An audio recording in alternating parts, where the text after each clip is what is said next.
നമസ്കാരം. കൊച്ചി വിദ്വേഷ പരാമർശ കേസിൽ മുൻ എംഎൽഎയും BJP നേതാവുമായ PC ജോർജിന്റെ ജാമ്യം ഈരാറ്റുപേട്ട മജിസ്ട്രേറ്റ് കോടതികളിൽ ജാമ്യം അനുവദിച്ചത് ചാനൽ ചർച്ചയുടെ പരാമർശത്തിന്റെ പേരിൽ ഈരാറ്റുപേട്ട പോലീസാണ് PC ജോർജിനെതിരെ കേസ് രജിസ്റ്റർ ചെയ്തത്. മതസ്പർദ്ധങ്ങളുന്ന പ്രസ്താവനയ്ക്കാണ് ജോർജ് നടത്തിയതും ജാമ്യം പുസ്തകം ചിന്തിക്കുന്ന ഒരാൾക്ക് ജാമ്യം നൽകി അത് തെറ്റായ സന്ദേശം നൽകുന്നതായിരുന്നു കഴിഞ്ഞ ദിവസം ജാമ്യാപേക്ഷ പരിഗണിക്കുന്നതിന്റെ പ്രോസിക്യൂഷൻ വാദം. നിലവിൽ കേസിൽ അറസ്റ്റായ ജോർജ് കോട്ടയം മെഡിക്കൽ കോളേജിൽ ചികിത്സയിൽ തുടരുകയായിരുന്നു. പരസ്യം ചെയ്യുന്ന അന്വേഷണവുമായി ബന്ധപ്പെട്ട് നടപടിക്രമങ്ങൾ പൂർത്തിയാക്കിയെന്നും ആരോഗ്യ പ്രശ്നങ്ങൾ ഗുരുതരമായതിനാൽ ജാമ്യം അനുവദിക്കണമെന്നും പ്രതിഭാഗം വാദിച്ചു.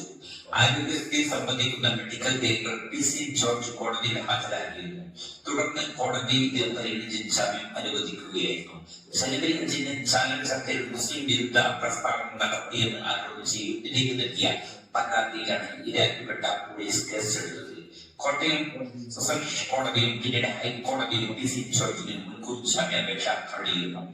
പരസ്യം ചെയ്യുന്നതിന് മുൻകൂർ ജാമ്യാപേക്ഷ തള്ളിയതിനെ തുടർന്ന് PC ജോർജ് നാടകീയമായി കോടതിയിൽ ഹാജരായിരുന്നു.